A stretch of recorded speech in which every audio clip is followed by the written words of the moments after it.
네, 안녕하십니까. 자, 이번 시간 2024년 6월 지방직 문제 한번 풀어보도록 하겠습니다. 전기 기기입니다.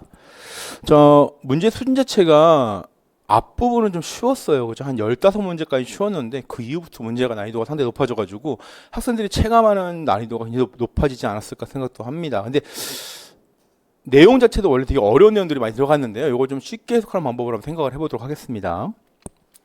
1번부터 보겠습니다. 변압기 절연유에 대한 얘기입니다. 절연유의 절연 내력 저하와 산화작용에 따른 열화 방지 내용이죠. 자, 절연유 열화 방지. 그러면 열화 방지에 따졌을 때는 기본적으로 세 가지. 하나는 컨서베이터 사용한다든지 아니면 흡수포기, 브리더를 사용한다든가 또는 진공 처리를 한다든가 이게 이제 대책이 되는 거잖아요. 그래서 설치하기 위해서 뭘 쓴다? 컨서베이터를 사용한다라고 되어 있습니다. 그러면 열화에 대한 내용을 가지고 한번 생각을 좀 해보도록 하겠습니다. 절연유 열화. 뭐 때문에 일어난다 그랬습니까? 변압기, 호흡작용에 의해서 만들어지더라. 즉 열이 발생하면 팽창과 수축을 하기 때문에 이 현상에 의해서 열화가 만들어진다 그랬죠. 그런데 열화가 만들어지게 되면 기본적으로 절연 내력이 저하하고 산가도 증가하고 점도도 저하하고 인하점도 감소, 즉 불분 온도 감소된다는 얘기입니다. 그래서 냉각 효과가 떨어질 것이고 침전물이 발생할 수 있다라는 게 열화 현상이 됩니다. 열화 현상은 기본적으로 원인이 되는 이유가 뭐가 됩니까? 원인이 되는 거죠, 그죠? 뭐가 돼요? 수분이 포함된 공기가 침투되거나 불순물이 들어가 있을 때 얘들이 그 절연유의 대류 현상에 의해서 만들어질 수가 있더라라는 겁니다. 그리고 수분이 포함되게 되면 어떻게 됩니까? 이제 물질 특성이 달라지게 되잖아요. 그러니까 전기가 더 집중할 수 있기 때문에 열화가 발생할 수 있다라는 겁니다. 이때 열화 방지책, 그게 뭐가 있습니까? 변압기가 있으면 변압기 위에 드럼통 같은 걸 놓는다 그랬죠? 얘가 뭐예요? 컨서베이트고, 이 컨서베이트가 들어가게 되면 기본적으로 공기가, 절연유가 팽창과 수축을 반복하게 됩니다. 마찬가지로 얘 전부 다 진공 처리하기 때문에 나중에 호흡작용이 일어나게 되면 얘가 어떻게 돼요? 얘도 깨질 수가 있어요. 그래서 여기다가 공기구멍을 뚫어놓고 뭘 설치하는 거예요? 흡수호흡기를 설치하게 됩니다. 흡수호흡기 설치하면, 즉 공기가 있으니까 얘가 밀어내게 되면 공기가 빠져나올 것이고 수축이 되면 공기가 다시 들어가게 되겠죠. 근데 공기 안에는 뭐가 포함되어 있어요? 수증기, 즉 수분이 포함되어 있으니까 여기다 브리더 안에 뭘 설치해요? 실리카겔을 설치해서 우리 김 먹을 때 안에 들어있는 거 있죠? 수분을 빨아들이게 됩니다. 그래서 수분을 빨아들이게 됐을 때 이 공기가 들어가게 될 것이고요. 그래도 뭐가 됩니까? 기름하고 섞일 수가 있기 때문에 여기다가 질소를 넣게 됩니다. 질소 같은 경우는 기본적으로 화학적인 특성상 다른 물질과 잘 섞이지 않는 게 되고요. 그 다음에 공기보다 무겁기 때문에 층을 이룰 수가 있다는 얘기입니다. 즉 얘가 이쪽으로 들어갈 수가 없다라는 거죠. 그래서 컨서베이트, 진공처리, 흡수호흡기가 열화 방지 대책이다. 이렇게 기억하시고요.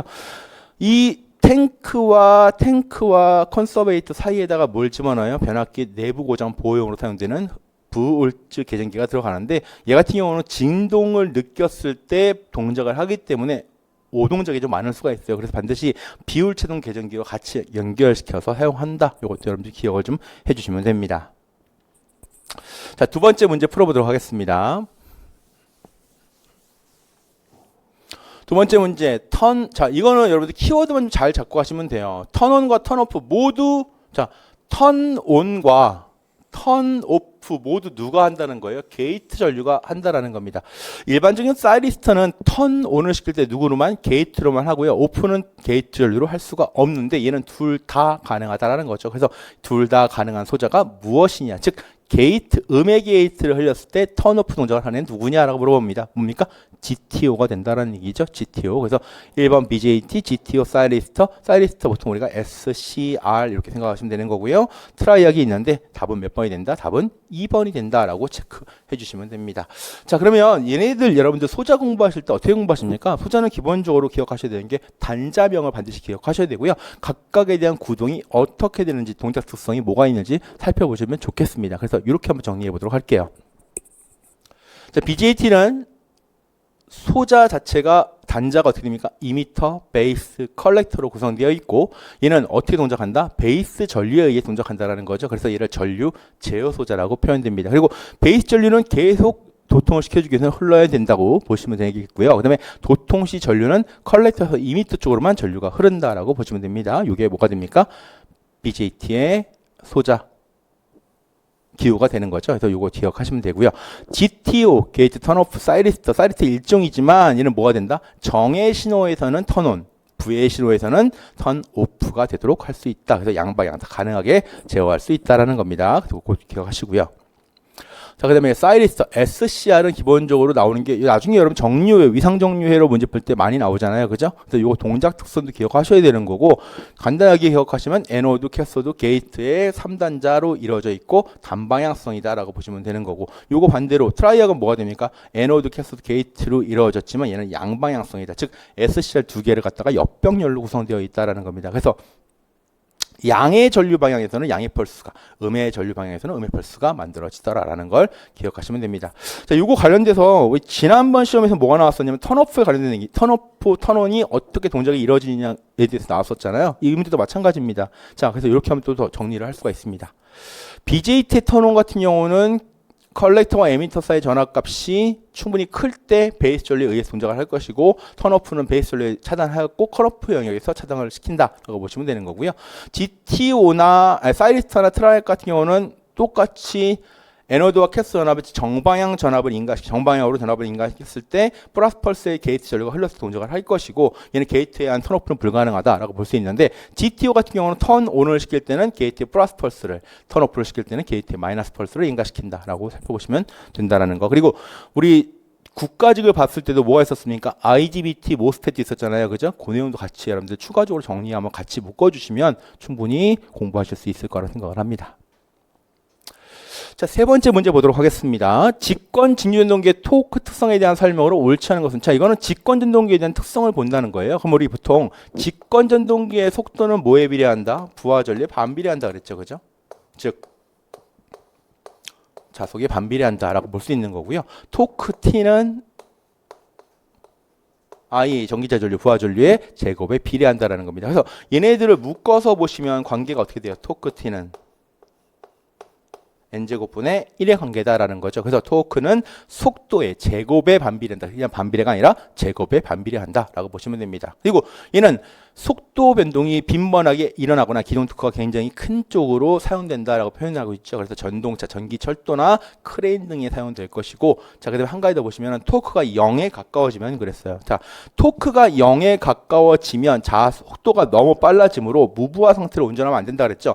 자, 무부하 상태라는 거는 결과적으로 토크 T가 얼마가 되는 거예요? 0이 된다는 얘기입니다. 즉, 토크 T가 0이라는 얘기는 부하 전류 I가 0이 된다라는 거죠. 근데 직권의 특성상 직권은 I와 IA, 전기자 전류와 계자 전류와 그다음에 부하 전류가 전부 다 일직선으로 연결되어 있기 때문에 서로가 같죠. 그렇기 때문에 I가 0이 되면, 이게 0이 되면 얘도 0이 됩니다. 그렇죠? 얘가 0이 된다는 얘기 뭐가 돼요? 자속 파이도 0이 되겠죠. 그러면 속도 N은 뭐가 됩니까? K의 파이분의 2가 되기 때문에 요 값이 0이 되면 N 값이 무한대가 된다라는 겁니다. 즉 위험 속도에 도달할 수 있다. 그렇기 때문에 우리 뭐 하면 안 된다 그랬습니까? 직권은 벨트 운전하면 안 된다 그랬죠. 그죠? 벨트 운전하지 마라. 어떻게 해라? 직접 체결해라. 이렇게 나와 있습니다. 그죠? 그래서 요거 기억하셔야 되는 거고, 3번 관련돼서 간단하게 한번 정리를 해보도록 하겠습니다. 이렇게 여러분 정리하실 수 있어요. 자, 방금 얘기했던 거, 자, 이렇게 정리해드렸습니다. 직류 직권 전동기의 특성, 속도는 부하와 무슨 관계? 반비례 관계다. 토크와 부하는 제곱에 비례하는 관계다. 얘는 무슨 전동기다? 가변 속도 전동기다. 즉 속도 변동이 가장 크다라고 그랬죠. 그래서 우리 보통 속도 변동 토크 특성 외울 때 직가 분차 외우고 있잖아요. 그죠? 그래서 직가, 그래서 속도 변동, 토크 변동이 가장 크다라고 볼 수 있습니다. 자, 직권 전동기의 위험 속도는 기본적으로 운전 중에 무부하 상태가 되면 위험하다라고 얘기했고요. 앞서 말씀드렸듯이 직결해야 된다. 즉 벨트 운전은 금지해야 된다. 용도는 전기철도, 권상기, 크레인, 힘 무진장 센 애들, 빨리 들어야 되는 애들, 여기에 사용된다라는 걸 보시면 됩니다.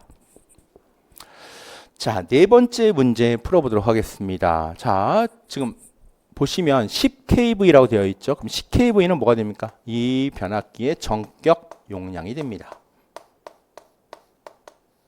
그 다음에 1차 측 전압이 10, 전격 전압이 1000, 2차 측이 100이라고 그랬습니다. 그러면 자, 기본적으로 1차 측으로 환산됐다 그랬으니까 이 문제의 기준은 1차 측에 대한 값이 됩니다. 그죠? 즉 V 값은 V1 값은 1000V.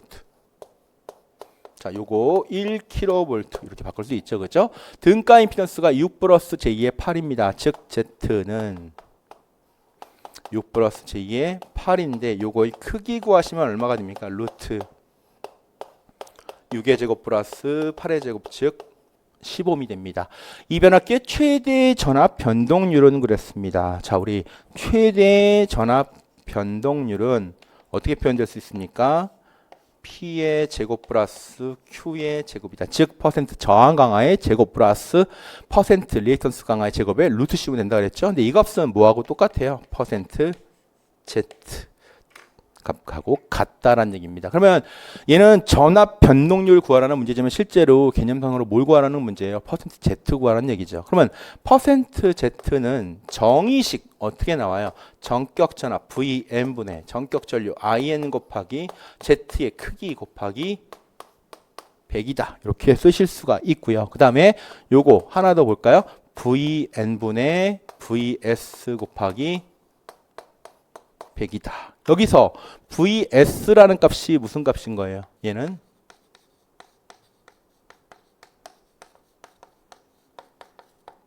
임피던스 전압이 되겠죠. 우리 보통 임피던스 전압이라는 건 어떤 값이 임피던스 전압이 되는 거예요? 2차 측을 단락시키고 1차의 전격 전류가 흐르도록 1차에 인가하는 전압이다. 그러면 얘는 기본적으로 문제상에서 뭐라고 표현할 수 있다? 1차 측 기준이다 라고 하는 거예요. 1차 측. 그러면 얘가 1차 측이니까 이때 전격도 무조건 몇 차 측 기준으로 가야 돼? 1차 측 기준으로 가야 된다는 것도 기억하시면 됩니다. 자, 그리고 하나 더 볼까요? 뭐가 있습니까? IS분의 IN 곱하기 100, 즉 단락 전류분의 전격 전류 곱하기 100 이렇게 쓰실 수 있고요. 그 다음에 용량 기준으로 따져보면 10V 제곱에 PNZ 이렇게 기억하실 수가 있는데 여기서 한 가지 보시면 이때 전압은 킬로볼트가 기준이고요. 이때 PN은 kVA가 기준이다. 그래서 제가 여기서 킬로볼트로 바꾼 이유가 그겁니다. 자, 그러면 퍼센트 Z 뭘로 구해볼까요? 10V 제곱에 PN 곱하기 Z로 계산하실 수 있겠죠. 그죠? 자, 요거 어떻게 나옵니까? 10 곱하기 1의 제곱 킬로볼트니까 요거 얼마예요? 10 곱하기 Z가 얼마로 계산했습니까? 10이죠. 그럼 요거 계산하시면 10%. 즉 최대 전압 변동률 몇 퍼센트 나온다? 10% 나온다. 답은 3번이다라고 체크하실 수 있습니다.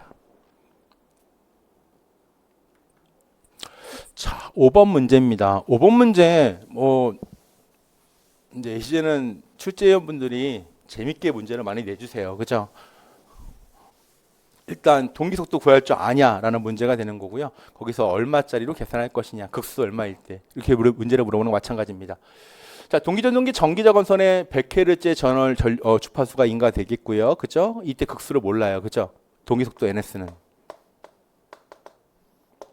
P분의 120F입니다. 극수 모른다 그랬죠. 그죠? 120 곱하기 얼마예요? 100이에요. 그러면은 P분의 12,000 값이 나옵니다. 자, 그러면 여기다가 2극을 넣게 되면 반값이죠. 그러면 동기속도 NS 값은 6000rpm이 나올 거고요. 자, 극수는 항상 짝수예요. 그죠? P가 4극이 되면 NS 값 얼마입니까? 3000rpm이 나옵니다. 자, 3극, 2극 넣을 수 없잖아요. 그러면 일단 6000에서 3000으로 건너뛰었어요. 답이 안 되는 거 몇 번이 되는 거예요? 3번 답은 나왔어요. 그죠? 자, P가 몇 극일 때? 6극일 때 NS 얼마 나옵니까? 답은 2000. 이렇게 나오겠죠. 그죠? 그러니까 답이 몇 번이라는 겁니까? 안 되는 거 3번이다. 이렇게 체크할 수 있습니다. 그래서 5번 답은 3번입니다.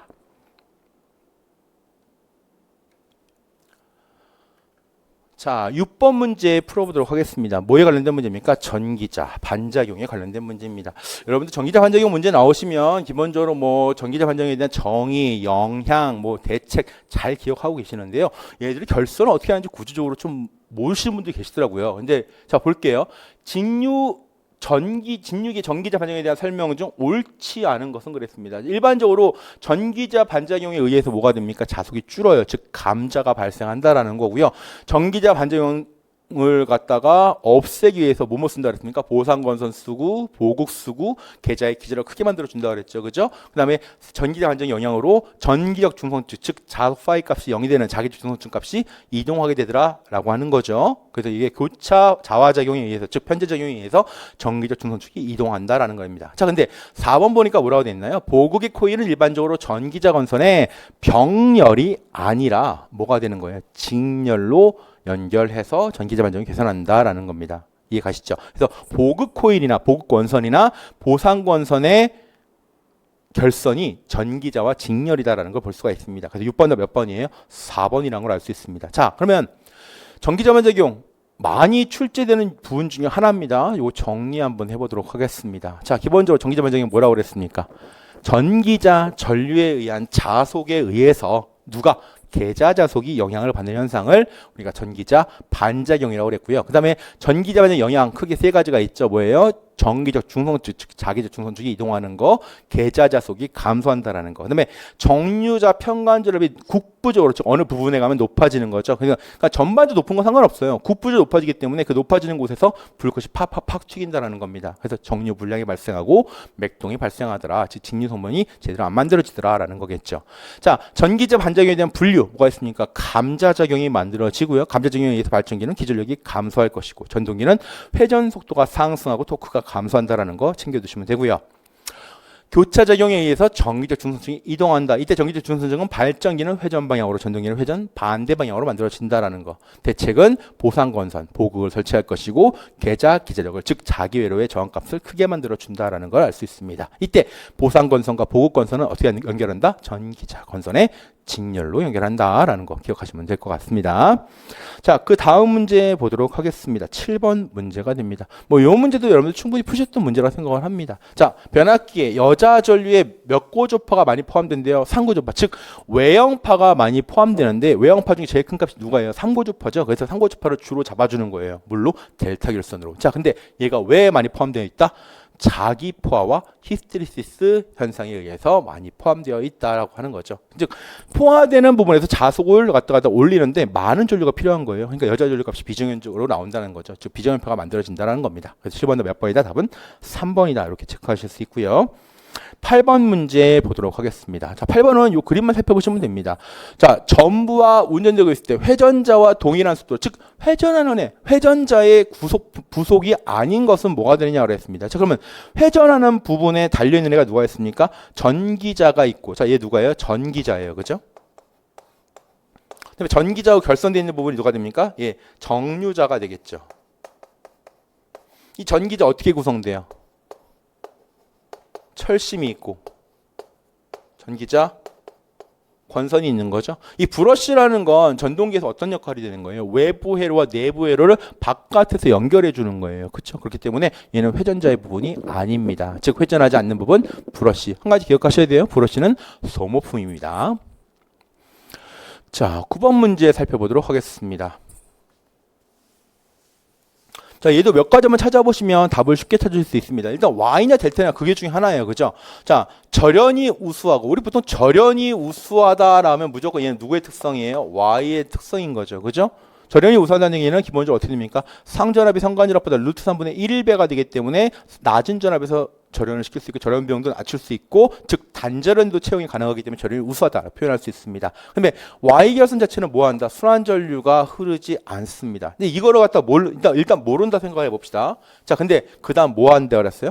중성점을 접지한다 그랬어요. 중성점을 접지할 수 있는 거 무슨 결선? Y결선이죠. 그쵸? 그다음에 3고조파 성분. 자, 델타는 기본적으로 3고조파 성분이 만들어지지 않습니다. 왜? 순환에서 없어지기 때문에. 그렇죠? 그래서 통신 장애가 일으킬 수 있는데 이런 애 누구예요? 델타가 포함이 안 된 애만 찾으면 되는 거죠. 몇 번이 답이다? Y결선이다라는 겁니다. 이해 가시죠? 그래서 9번 답 몇 번이다? 답은 4번이다라고 챙길 수 있습니다.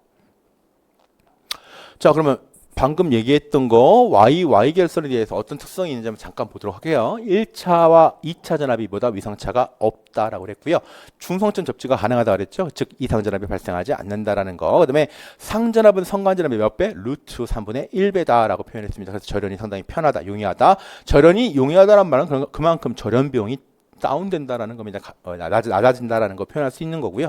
단절연이 가능하고요. 그다음에 성간전압이 상전압의 루트 3배가 되기 때문에 고전압에 유리하다라고 되어 있습니다. 그리고 상고접화 전류의 통로가 없기 때문에 기전력에는 반드시 상고접화가 포함된 외형파가 된다고 했고요. 만약에 거기에 중성점이 연결되면 중성점으로 상고접화가 빠져나가기 때문에 통신선에 유도장애가 발생한다라는 겁니다. 그래서 일반적으로 우리가 송전선 라인에 Y만 쓰기보다는 어떻게 돼요? 델타를 하나 포함시켜서 3권선 변압기로 사용을 한다라는 것도 하나 기억을 해주시면 됩니다. 자, 10번 문제 풀어보도록 하겠습니다. 자, 10번 문제 어떤 문제입니까? 토크에 관한 문제가 됩니다. 자, 직류전동기의 토크에 대한 문제. 전기자 전류가 50A. 자, 적어볼게요. IA가 50A. 전기자 저항 RA가 0.25인 분권 직류전동기가 있다고 했습니다. 이때 단자전압 V가 130V, 회전속도 N이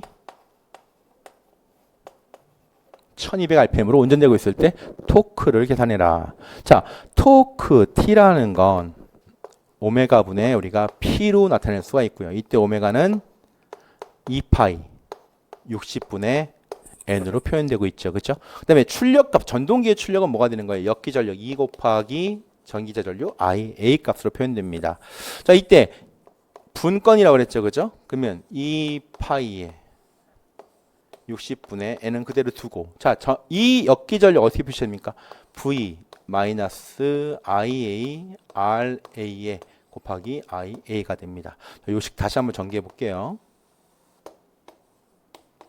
2파이에 60분의 N에다가 요거 얼마가 됩니까? V에 IA 마이너스 IA 제곱에 RA다. 즉 입력 전력에서 뭘 뺀 값인 거예요? 전기자의 동송값을 뺀 값입니다. 제가 이거 적어놓은 이유가 있습니다. 요게 관연도에 출제가 됐던 식입니다. 근데 이번에는 식을 가지고 뭘 하라는 거예요? 계산을 하라는 문제가 출제가 된 겁니다. 그러면 자, 볼게요. 이 값은 지금 얼마가 나오냐면 V-IA-RA가 나옵니다. 그럼 얼마가 되는 거예요? 130-50 곱하기 0.2가 되는 거죠. 그럼 얼마 나옵니까? 120V가 나오는 겁니다. 그럼 토크 T는 2파이에 60분의 1200에 120 곱하기 50이 되는 거죠. 약분 해서 계산하시면 파이분의 얼마예요? 150 뉴턴이 나온다는 뉴턴미터가 나온다는 거죠. 그래서 답은 몇 번이다? 10번 답 2번이다. 그러니까 기본적으로 계산하는 것도 중요하지만 요 식이 유도되는 과정도 한번 생각을 좀 해주셔야 된다라는 거 생각하시면 됩니다. 10번 답 답은 2번입니다. 자, 11번 문제가 됩니다. 자, 11번 문제를 갖다 생각하실 때 여러분들이 뭐라고 생각하시면 이거 매극 매상당 슬로스의 문제인데 왜 유도기야? 라고 생각하시는데요. 기본적으로 이 매극 매상당 슬로스, 즉 고주파를 계산시키기 위해서 분포권을 사용할 때 얘 동기기관 쓰는 거 아니에요. 그죠? 교류 회전기에서는 다 쓴다 생각하시면 돼요. 이해 가십니까? 그래서 동기기든 유도기든 전부 다 뭘 갖다 곱해요? 우리 기전력 계산할 때 권선계수 곱하잖아요. 그러니까 그거 포함된다라고 생각하시면 됩니다. 그러면 매극 매상당 슬로스는 얼마가 됩니까? P 곱하기 N분의 S가 됩니다. 자, 그런데 이때 Q 값은 기본적으로 Q가 1일 때와 Q가 2 이상일 때 값으로 나눌 수가 있죠. 그죠? 그래서 보통 1일 때를 우리가 뭐라고 표시합니까? 집중권이라고 표시하고요. 그 다음에 2라는 값은 2 이상이 되면 얘는 분포권이다라고 표현하고 있습니다. 자, 그때 대입 한번 해보죠. 얼마가 됩니까? 3 곱하기 4의 S. 그러면 이때 Q가 1 값이 나오는 거 어떻게 됩니까? Q는 기본적으로 12가 된다라는 거죠. 그러면 기본적으로 2가 이상이 되면 얘는 12의 배수가 나와야지만 답이 될 수 있다라는 겁니다. 즉 4가 되면 안 된다는 얘기죠. 그래서 11번 답 몇 번의 답입니까? 예, 12, 24, 36 다 12 배수가 되는 거잖아요. 그래서 11번 답 답은 1번이 됩니다. 이해 가시죠? 그래서 11번 답은 1번입니다. 자, 12번 문제 보겠습니다. 자, 동기발전기에서 얘는 전기기사 문제에 출제가 됐던 문제인데 고스란히 공무원 시험이 나왔네요. 그죠? 자, 동기 발전기에서 기전력의 파형을 계산한다. 즉, 기전력의 파형이 나빠지는 원인부터 찾아보면 되겠죠. 나빠지는 원인 뭡니까? 안 좋아지는 원인 고조파가 들어가기 때문에. 그러면 고조파가 들어가면 어떤 영향을 만들어주냐? 자속이 찌그러져요. 그렇죠? 자속이 찌그러집니다. 또는 기전력의 파형이 안 좋아진다라는 거죠. 자속이 찌그러지기 때문에. 자, 그러면 이런 현상들을 없애는 방법 첫 번째 뭐가 있습니까? 스큐드 슬롯, 즉 사구를 채용한다는 얘기다. 그럼 사고는 기본적으로 교류기에서 슬롯을 비스듬히 감으면 된다는 거예요. 이해 가시죠? 무슨 말인지. 그렇기 때문에 전기자 철심을 스큐 슬롯을 사용한다. 그러면 얘는 스큐 슬롯을 사용하게 되면 어떤 장점이 있느냐? 자속이 전체적으로 균일하게 분포될 수 있기 때문에 토크나 기전력이 똑같이 나올 수 있다라는 겁니다. 자, 그 다음에 권선의 권선 피치를 자극 피치보다 짧게, 이게 뭐가 됩니까? 단절권이 되겠죠. 단절권 채용하면 고조파를 제거할 수 있기 때문에 기전력의 파형이 개선된다라고 볼 수 있는 거고요. 매극매선단 코일 앞에서 했던 문제죠. 그러니까 이번 시험은 연결되는 문제가 좀 많은 것 같아요. 그러니까 앞에 문제 잘 이해하시면 뒤에 문제도 풀 수 있는 문제들 이렇게 생각하시면 될 것 같은데, 매극매상의 코일을 2개 이상 슬롯에 분산하여 감다. 즉 뭐예요? 분포권이 되겠죠. 그러니까 3번, 4번은 동기발전기에서 고조파를 제거하는, 즉 기전력의 파형을 개선하는 방법이고, 스큐 슬롯은 전체적인 교류기에서 고조파를 개선하는 방법도 파형을 깨끗하게 만들어주는 방법이 된다라는 겁니다. 자, 이거 말고 또 뭐 하나 있습니까? Y결선을 채용하는 방법이 있죠. 그죠? Y결선을 채용하게 되면은 발전기 내에는 뭐가 포함이 안 된다? 고조파가 포함이 안 된다라는 걸 알 수 있습니다. 근데 회전 계좌형 채용하는 거 뭐 그다지 포함되지는 않는다는 거. 그래서 12번도 몇 번이 됩니까? 답은 1번이다라고 체크할 수 있습니다. 자, 13번 문제 보도록 하겠습니다. 자, 이런 문제 많이 다뤄보신 분들은 쉬울 수도 있지만 처음 보시는 분들은 이게 뭐야? 라고 생각하겠죠. 그리고 우리가 실제 속도 제어상에서 공부했던 내용만 가지고는 조금 헷갈릴 수도 있는 문제가 됩니다. 자, 그림과 같은 가와 나 영역에 적합한 삼상 유도전동기의 속도 제어 방법을 물어보고 있습니다. 자, 그러면 이런 문제 해석하실 때는 이렇게 생각하시면 되는 거예요. 자, 우선 가로축이 뭐가 됩니까? 가로축이 속도입니다. 그럼 속도는 이쪽 방향으로 가면 속도가 증가하고 있습니다. 그렇죠? 그러면 얘는 이렇게 해서 기준 전격 속도 부분까지는 뭐가 됩니까? 토크가 일정합니다. 근데 전격 속도 이후에는 토크가 감소한다라는 거죠. 그 요것만 구별하시면 됩니다. 자, 그러면 첫 번째.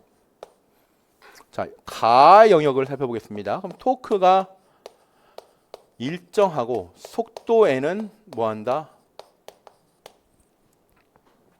속도가 증가하는 거죠. 속도가 증가하게 됩니다. 자, 그러면 기본적으로 이 문제에서 여러분들이 핵심을 하나 찾아보실 게 뭐냐면 토크 자체가 일정, 즉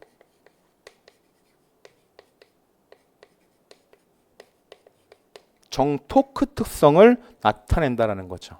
그럼 정토크 특성을 나타내려면 T는 뭐가 됩니까? K의 파이 IA의 코사인 세타. 즉 부하가 속도 제어니까 부하가 변하진 않잖아요. 아직까지는. 부하가 일정한 상태에서 얘가 일정하려면 뭐가 바뀌어야 되는 거예요?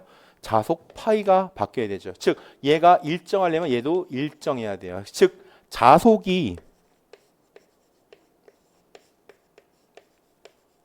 일정하게 만들려면 일반적으로 기전력 2라는 거 어떻게 표현됩니까? 4.44의 Fn 파이의 KW 권선계수가 되는 거죠. 자, 근데 여기서 4.44나 N이나 KW 권선계수 같은 경우는 한번 만들어져 나면 바뀌지 않는 값인 거잖아요. 그러니까 2라는 거 뭐에 비례하더라?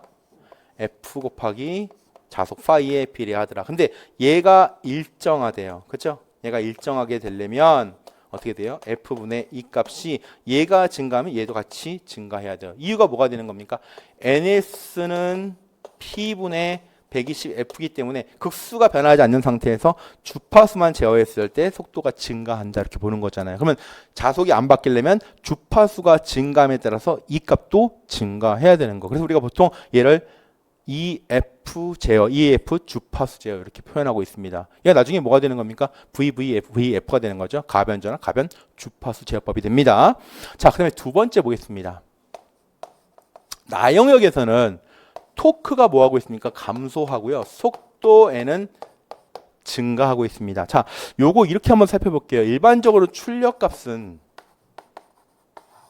자, 토크 T는 오메가 분의 P 값으로 표현되고 있을 때 P는 뭐에 비례해요? 오메가 T. 이 오메가 값은 2파이 60분의 N이잖아요. 그럼 얘는 어떻게 쓸 수 있다? 60분의 2파이 곱하기 NT. 즉 P 값은 속도와 토크의 곱에 비례한다라고 볼 수 있다라는 거죠. 그러면 살펴볼게요.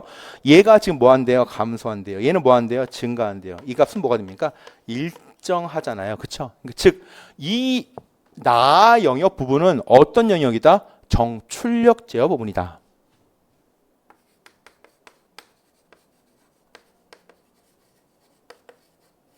자, 정출력 제어 부분이다. 그러면 지금 속도는 증가하는 상태에서 뭐는 T값은 감소한다고 그랬죠. 자, 한 가지 더 볼게요. P는 뭐가 됩니까? 2 곱하기 IA입니다. 그럼 부하가 일정한 상태에서 얘가 뭐가 돼? 출력이 일정하려면 결과적으로 기전력 값도 일정해야 됩니다. 자, 방금 한 거 볼까요?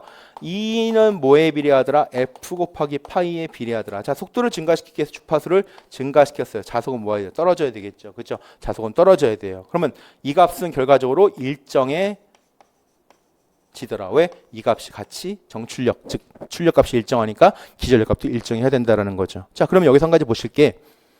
주파수를 증가시켜서 속도를 증가했더니 뭐가 떨어져요? 자속값이 떨어진다는 거죠. 그죠? 그래서 우리가 이걸 나중에 뭐라고 표현할 거냐면 약 계자 제어다라고 표현한다는 거. 그래서 우리가 직류기에서는 계자 제어가 뭐였어요? 정출력 제어였어요. 이렇게 연관시켜서 좀 기억하셔도 된다는 얘기입니다. 그래서 얘는 뭐를 변화시키는 거? 전압은 일정하니까 주파수만 변화시킨다. 근데 얘는 뭘 변화시킨다? 주파수와 전압 다 변화시킨다. 이렇게 보시면 되는 거죠.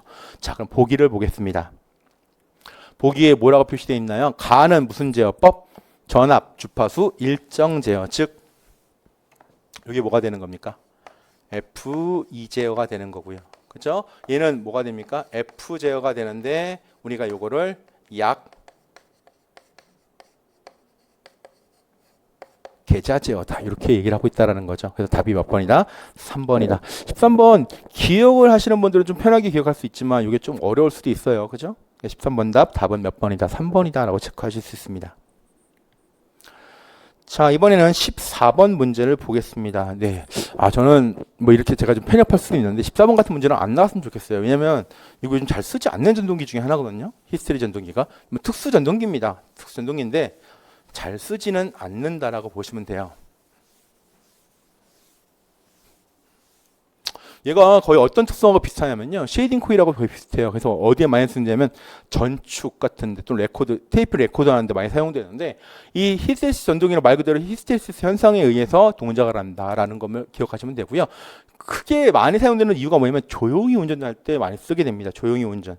그래서 특수한 전동기를 사용할 때 조용한 운전 으로 쓸 때 얘를 사용하더라는 겁니다. 얘는 뭐의 일종이냐면 동기 전동기 일정이고요. 그 다음에 회전자의 유도전류가 흐르는 이유는 뭐가 되는 거예요? 히스테리시스 현상을 만들어주기 위해서 당연히 유도전류가 발생한다라는 겁니다. 이해 가시죠? 그다음에 기동장치 필요 없이 기동은 가능하게 할 것이고 한 가지 얘의 구조적인 특성 자체가 회전자의 건선이 없어요. 매끄러운 원통 구조가 되기 때문에 당연히 뭐가 많이 없어요. 진동, 소음이 없다라고 생각도 하시면 되겠죠. 그렇죠? 그 답이 몇 번이다? 14번 답은 2번이다라는 거 체크할 수 있습니다.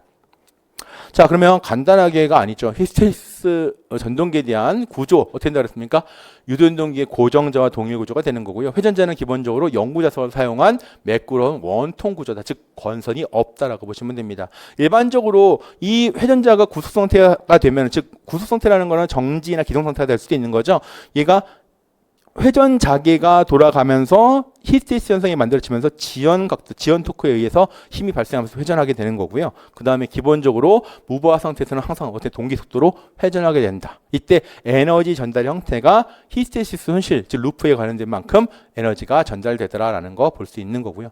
이때 토크 자체가 히스테리시스 토크가 발생된다라는 거 기억하시면 됩니다. 자, 얘 어디에 사용된 특징 뭐가 있느냐? 매끄럽게 생겼다고 그랬죠. 그렇기 때문에 조용하고 진동이 없는, 소음이 적고 진동이 없는 곳에 사용하게 되겠고요. 그 다음에 얘는 조용한 운전 특성을 가질 거고 항상 속도는 어느 범위 내에서 동기 속도의 범위 내에서 운전한다라는 거 기억해 주시면 됩니다. 네, 근데 14번은 약간 어떻게 보면 지엽적인 문제가 될 수 있어요. 그죠? 네. 15번 삼상 유도 전압 조정기에 대한 설명이다라고 그랬습니다. 옳은 것은. 자, 이 유도전압 조종기에 관련된 문제는 계산 문제가 나오든지 아니면 단상과 삼상에 대한 비교 문제가 나오든지 이런 문제가 나오는 거죠. 자, 삼상 유도전압 조종기에 대한 설명을 옳은 것 그랬습니다. 기본적으로 단상은 교번자기, 삼상은 회전자기를 이용한다고 그랬고요. 단상에 대한 내용은 단락권선, 직렬권선, 분로권선 다 포함되어 있지만 삼상은 뭐가 포함되어 있지? 단락권선이 포함되어 있지 않다라는 겁니다. 그래서 실제 옳은 것 고르라 했어요. 1번이 맞는다는 얘기죠. 그다음에 2번 회전자 건선은 회전자 감는 게 아니라 고정자 1, 2차 건선은 다 감게 돼서 직렬 건선, 분로 건선 이렇게 표현되고 있고요. 그다음에 3번 1차 건선의 교번자기가 아니라 회전자기가 발생한다라는 거. 4번 입력과 출력 전압의 위상이 동일한 거는 단상이에요. 삼상은 위상차가 발생하더라라는 걸 알 수가 있습니다. 자, 그래서 15번 이렇게 정리해 볼 수가 있어요. 자, 유도전압 조정기 기본적으로 뭐의 원리를 유도 전동기와 단권 변압기의 원리를 섞어서 쓴다라는 거 기억하시면 되고요. 그다음에 단상 유도전압 조정기는 첫 번째 뭐에 대한 내용 교번자기를 이용할 것이고 두 번째 1, 2차 전압 간의 위성차가 없다라는 거. 그다음에 구조상으로 직렬권선, 분로권선, 단락권선이 있다라는 거. 근데 한 가지 더 나오는 문제가 뭐냐면 단락권선을 왜 쓰냐라고 하는 거죠. 즉 기본적으로 이렇게 직렬권선 달려 있고 그 단락권선이 여기에 T권선이에요. 그럼 T권선이 이런 식으로 몇 도 수직권선으로 분로권선에 수직권선으로 이렇게 달려 있는데 기본적으로 왜 달려 있느냐? 직렬권선에서 발생한 누설 자속에 의한 리액턴스가 증가하기 때문에 전압강화가 너무 크다는 얘기죠. 그래서 이런 애들을 방지시켜주기 위해서 쓰다. 즉 누설 리액턴스에 의한 전압강화 방지를 위해서 사용하더라. 근데 삼상은 이게 필요 없다라는 겁니다. 자, 그럼 삼상 어떻게 되는지 볼까요? 자, 앞에선 교번자계, 얘는 회전자계. 앞에서는 1, 2차 위상차가 없다 그랬는데 얘는 존재한다라고 그랬죠. 자, 기본적으로 회전자계, 위상차 존재한다. 얘는 뭐가 없다? 단락권선 필요 없다라는 거 챙겨주시면 되겠죠. 그렇죠? 그래서 이런 식으로 단상과 삼상에 대한 특징 정리하시면 됩니다. 자, 그 다음 문제 보도록 하겠습니다. 16번 문제입니다.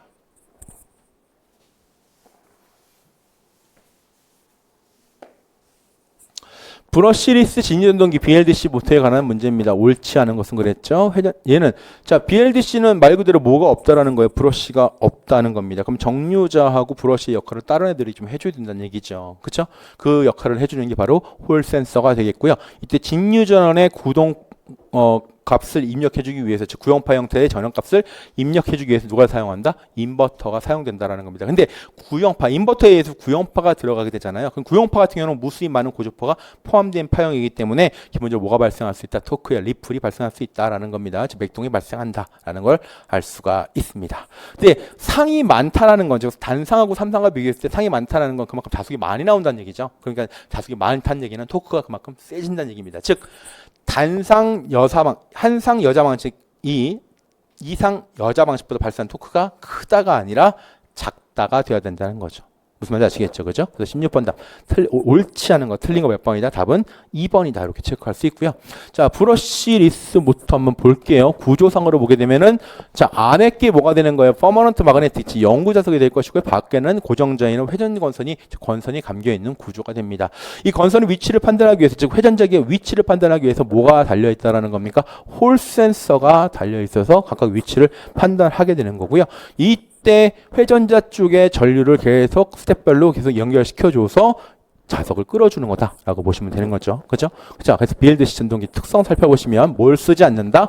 정류자와 브러쉬를 쓰지 않는다. 그러면 정류자와 브러쉬 대체품이 뭐가 있다라는 거예요? 홀 센서와 인버터가 있다라는 거 보시면 되는 거고요. 그래서 홀 센서를 통해서 위치 파악을 할 수 있게, 즉 회전자가 만든 자기를 검출할 수 있게 만들어 주는 거고, 인버터를 통해서 구형파 전압을 인가시켜서 회전을 시킨다라고 보는 거죠. 즉 회전자에는 영구 자석을 쓴다라는 거 생각하시면 돼요. 즉 영구 자석을 쓰니까 당연히 뭐가 없어요? 권선이 없잖아요. 권선이 없으니까 당연히 정류자 필요 없고요. 브러쉬도 필요 없다라는 거 이렇게 생각하시면 됩니다. 그렇죠? 이렇게 기억하시면 됩니다. 그래서 회전자는 영구 자석을 쓴다. 영구 자석이 회전할 때 영구 자석 위치에 따라 고정자 권선에 전류를 흘려줘서 자석을 발생시켜서 권선이 순차적으로 계속 바꿔주는 구조가 된다. 즉 자석이 계속 바뀌면서 회전하는 구조가 된다. 당연히 영구 자석을 사용한다. 즉 건선이 없기 때문에 구조가 간단하고요. 보수 비용이 적다라고 표현할 수 있습니다. 이게 BLDC 모터가 됩니다. 자, 17번 문제 보겠습니다. 네, 17번 문제가 실제로 아마 여러분들이 생각하실 때 체감으로 느꼈을 때 난이도가 제일 높은 문제가 아닐까라고 생각을 합니다. 근데 이걸 문제가 주어진 걸로만 읽어봤을 때 한번 풀어보는 방향으로 한번 생각을 해보겠습니다. 우선 계좌 전류가 일정합니다. 우리 전동기 공부할 때 보통 계좌 전류 변화에 의해서 뭐가 바뀐다 그랬습니까? IA가 바뀌고 역률 바뀐다 그랬잖아요. 근데 여기서는 계좌 전류가 일정하대요. 즉 자속 파이가 일정하다라는 거. 그러면 일반적으로 기전력 2라는 건 뭐가 됩니까? K의 파이의 n이 되는 거잖아요. 그쵸? 근데 지금 얘는 동기 전동기예요. 정상 상태 운전 중이기 때문에 얘는 항상 동기 속도 n으로 운전되는 거죠. 그럼 얘는 항상 일정한 값입니다. 계좌 전류 얘가 일정하기 때문에 파이도 일정합니다. 그럼 이 값도 항상 일정한 값이 만들어진다라는 거. 그렇죠? 그럼 부하가 변해서 조금 변할 수는 있어요. 근데 변하지만 실제로 뭐가 되는 거예요? 항상 동기 속도에 맞춰지기 때문에 일정하게 만들어진다라는 거예요. 일단 그럼 얘는 맞는 거죠. 부하 변화 관계없이 동기 속도로 운전된다. 여기까지는 맞아요. 그죠? 자, 그러면 부하가 증가된다 그랬습니다. 부하가 증가되는 거 볼게요. P는 출력값이 XS에 EV에 뭐가 만들어집니까? 사인 델타 값이 되는 거죠. 자, 동기 전동이 인가되는 전압 일정하고 기전력 만들어지는 거 일정하다고 그랬어요. 얘는 어차피 동기 리액턴스이기 때문에 얘가 일정한 거죠. 그럼 출력 값이 부하가 변한다는 거는 출력이 뭐 한다는 거예요? 부하가 증가한다는 건 출력이 증가하는 거죠. 출력이 증가하게 되면 당연히 뭐가 증가합니까?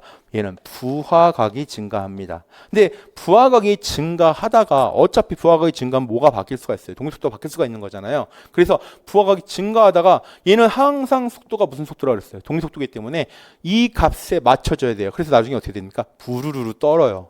즉 난조가 발생한다는 거죠. 근데 너무 크게 변하면 어떻게 돼요? 탈조가 이루어지는 거고. 근데 이 문제상에서 뭐라고 그랬습니까? 난조는 발생하지 않는다라고 얘기했죠. 즉 원상태로 계속 돌아온다라는 얘기입니다. 즉 출력 변화는 지금 즉 부하가 변하면 뭐가 바뀐다? 부하각에 의해서 바뀔 수가 있더라는 겁니다. 자, 그러면 이거에 의해서 하나 더 볼까요? P는 출력값은 뭐라고 표시돼요? VI 코사인 세타라고 표시할 수 있지요. 그렇죠? 출력값이 증가하면 얘가 일정하기 때문에 이 값이 증가하면서 역률 값도 바뀌더라. 자, 요게 원래 쉽게 좀 해석하는 방법이 되는 거고요. 원래 얘 같은 경우 해석하는 방법은 어떻게 됩니까? 이 그래프를 가지고 해석을 합니다. 즉 단자 전압이 있고요. 단자 전압에 따라서 전류 부하의 변화에 따라서 그러니까 앞선 전류가 흐른 상태에서 전류값을 계속 증가시키면 뒤진 전류까지 되고 왜냐면 부하 자체가 L바가 많으니까 그죠? 이렇게 됐을 때 기전력의 변화에 따라서 이게 뭐가 되는 거예요? 델타 값입니다. 여기 델타. 그때 부하 증가에 따라서 출력이 계속 바뀔 수가 있다라는 거죠. 그러면 결과적으로 이거에 의해서 V와 I의 요 각도가 뭐가 되는 겁니까? 요게 세타 값이기 때문에 역률이 계속 뭐가 됩니까? 변화가 된다라는 거죠. 이런 형식의 즉 부하 변동, 계좌 전류는 일정한 상태에서 부하가 변할 때 어떤 현상이 만들어지는지를 보는 그래프가 되는데 이렇게 보기에는 너무 어렵잖아요. 그죠? 그렇기 때문에 앞에 제가 설명드린 내용을 바탕으로 해서 문제를 풀어보시면 됩니다. 그래서 역률이 변하지 않는다가 아니라 역률도 변하게 된다라는 걸로 보시면 됩니다. 그래서 17번 답 몇 번이다? 답은 1번이다 라고 체크하실 수 있습니다. 자, 18번도 보도록 하겠습니다.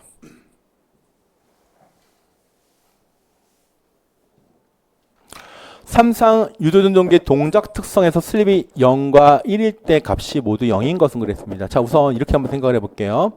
답은 일단 2번이에요. 근데 이걸 어떻게 찾냐? 자, P라는 거 앞에서 아까 했던 것처럼 볼까요? 토크 T는 오메가 분의 P 값이 됩니다. 자, 이 어떻게 쓸 수 있어요? P는 오메가 곱하기 T가 되겠죠. 그렇죠? 자, 이때 P 값을 우리가 2차 출력 값이라고 보면 되는 거고요.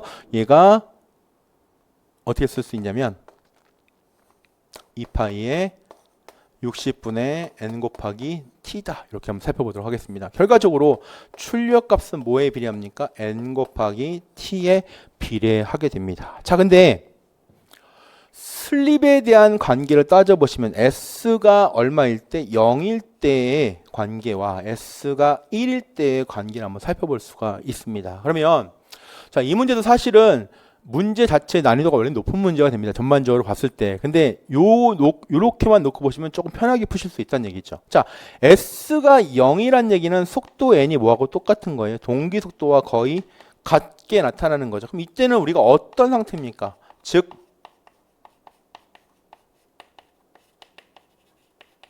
무브와 토크의 상태가 됩니다. 자, 그리고 S가 1일 때는 N은 얼마가 됩니까? 0인 상태, 즉 기동 또는 정지 상태라는 거죠. 한번 볼게요. 0을 넣었어요. 그러면 N이 뭐하고 똑같을 때 토크 T가 이게 0이에요. 그렇죠? 그럼 얘 얼마 됩니까? 0 되고요. N이 0돼, 기동이 되면 얘가 0이니까 얘가 0 되는 거죠. 무슨 말인지 아시겠죠? 그래서 둘 다 0이 되든 1이 되든 똑같이 값이 0이 되는 값은 뭐밖에 없다? 답은 2번 출력밖에 없다. 이렇게 볼 수가 있습니다. 자, 이제 나머지 거 한번 공부하는 입장이다 보니까 한번 보도록 하겠습니다. 일단 답은 몇 번이라고요? 출력 값이 답이다라는 거. 자, 그러면 코사인 세타 한번 살펴보도록 할게요. 저 역률 코사인 세타 보시면 얘는 어떻게 표시할 수 있다? R 제곱에 R2의 제곱에 SX2의 제곱에 R2다. 이렇게 보실 수 있는 거죠. 그죠? 자, 만약에 S가 1이 들어가면, 자, 여기 1 들어가면 뭐가 됩니까?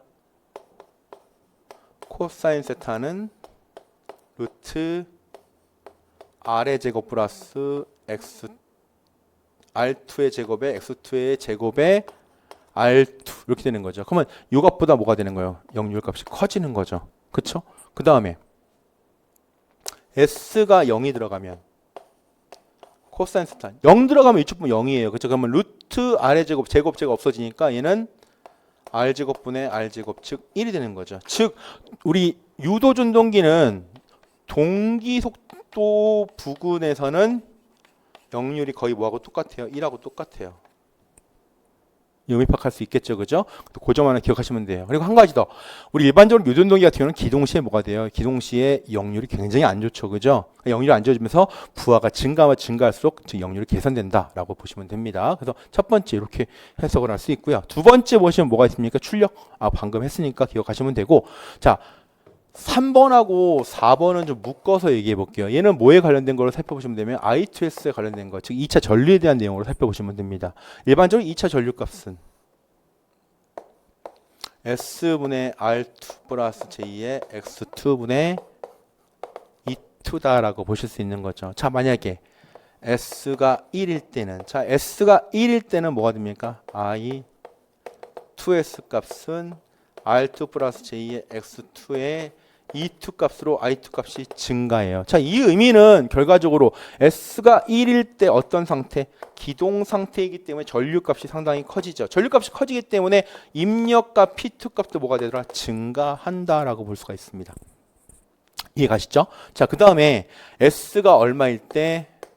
0일 때로 살펴볼게요. 자, 얘가 0이에요. 그러면 얼마가 됩니까? 무한대 값이 되는 거죠. 그럼 무한대분의 얼마가 돼? E2가 되니까 전체적으로 뭐가 됩니까? 0이 되겠죠. 즉 S가 0일 때는 I2S 값이 거의 0에 가깝다. 즉 동기속도 부근, 동기속도 부근이라는 건 토크 T가 0인 무브와 토크 상태에서는 굳이 전류가 필요하지 않다라는 겁니다. 그렇죠? 그렇기 때문에 I2S 값이 0에 가깝다. 결과적으로 입력도 거의 줄어들 것이고 이때 발생되는 동선도 거의 없어져요. 왜냐하면 동선까지 뭐한다? 증가한다. 이렇게 살펴보실 수가 있습니다. 자, 그래서 18번 답 정확한 답 몇 번이 되는 겁니까?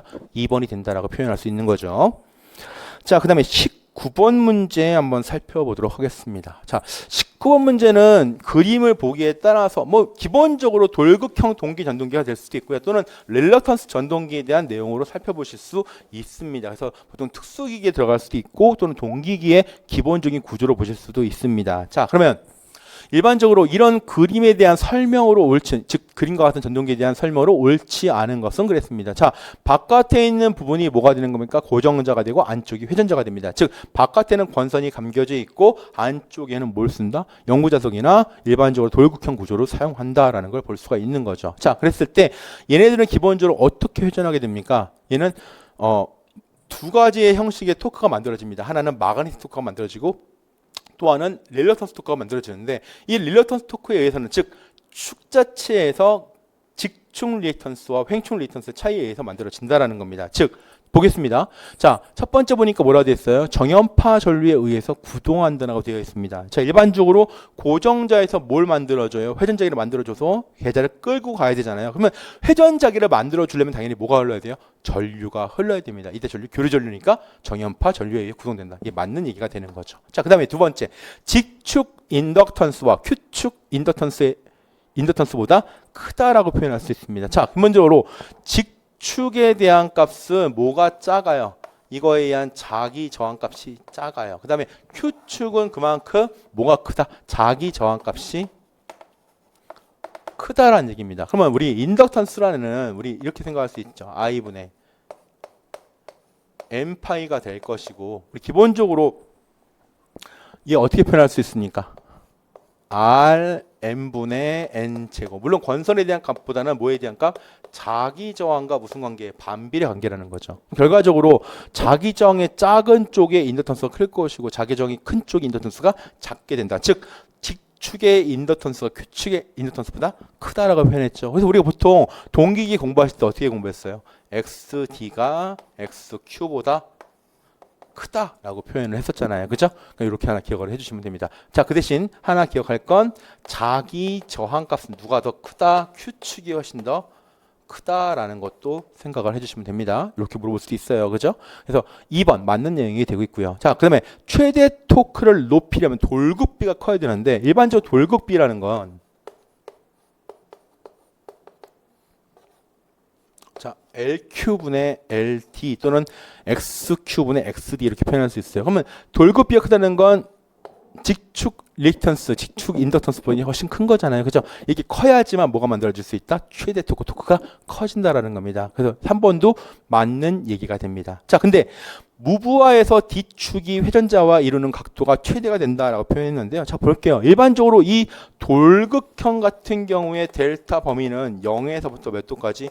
90도가 된다고 그랬습니다. 그럼 결과적으로 이 토크가 발생하지 않는 상태에서는 기본적으로 이때 토크가 없다라는 건 부하가 없는 거나 마찬가지잖아요. 즉 부하각 자체가 어떻게 된다? 굉장히 작아진다. 최소값이 얼마가 돼요? 0이 되기 때문에 이때 이루는 각도가 최대가 아니라 뭐가 돼야 되는 거? 최소가 돼야 된다라는 거. 이렇게 기억을 좀 해주시면 됩니다. 그래서 19번 답 몇 번이 된다? 답은 4번이 된다라는 걸 알 수가 있습니다. 자, 마지막 20번 문제가 되겠습니다.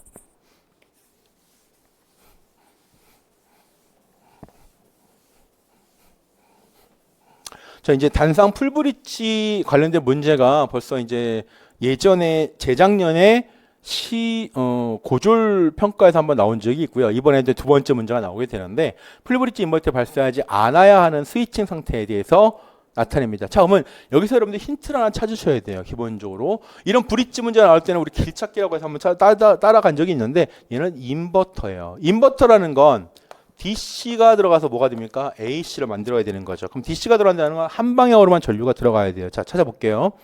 자, 우선 첫 번째 이렇게 들어갑니다. 색깔 잘 안 보이니까.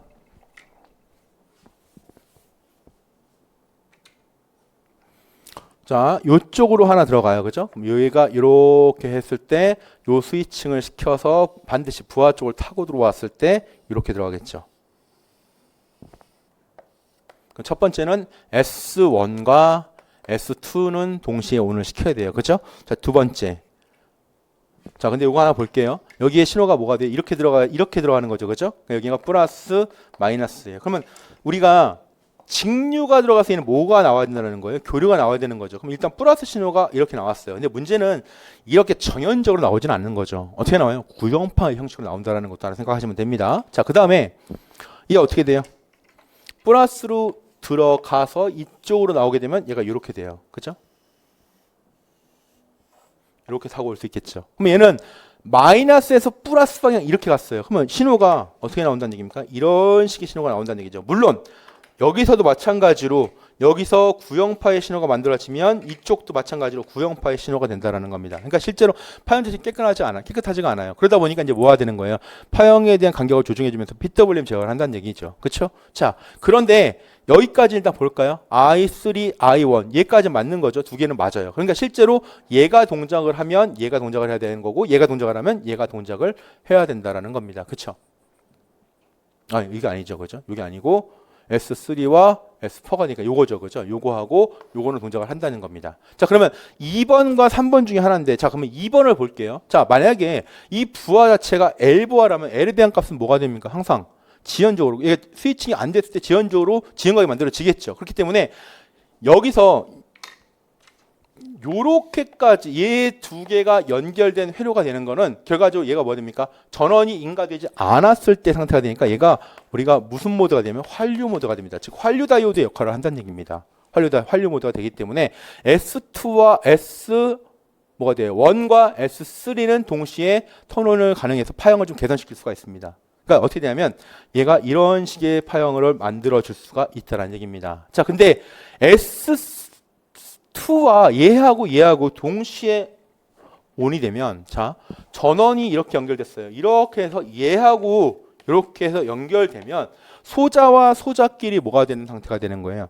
단락, 쇼트 되는 상태가 됩니다. 그래서 얘를 갖다 우리가 전문적인 용어로 암쇼시라고 표현하는데요. 즉 두 개의 소자가 서로 단락되는 현상이 됩니다. 이때는 두 개의 이런 식으로 신호가 들어가게 되면 소자끼리 소손될 수가 있기 때문에, 자, 만약에 S3, S2, 그다음 어디가 되는 거예요? S1과 S4가 연결되면 얘는 단락 상태가 되기 때문에 이렇게 운영하면 안 된다는 얘기입니다. 그래서 이 문제는 뭐가 되는 거예요? 발생하지 않아야 되는 스위칭 뭐가 된다? S3, S2 연결하거나 S4, S1 연결하거나 이렇게 하면 안 된다. 이거 찾아내는 겁니다. 그래서 몇 번이 답이다? 답은 3번이 답이다. 이렇게 찾아내는 건데, 이게 사실은 풀브릿지 인버터에 대한 전체적인 설명을 갖다 얘기할 때 좀 어려운 내용이 될 수 있는데요. 간단하게는 이렇게 설명을 했고요. 자세한 내용들은 제가 교재에 이제 저희가 만든 교재에 설명을 해서 다 수록을 시켜놨으니까 그 부분을 참고하셔서 한번 보시도록 했으면 좋겠습니다. 자, 더 자세한 내용들은 학원에서 이제 강의할 때 더 충분한 내용들 관련된 내용들을 보충해 드릴 거고요. 오늘 이상 여기서 마치도록 하겠습니다. 시험 보느라 대단히 수고하셨습니다. 감사합니다.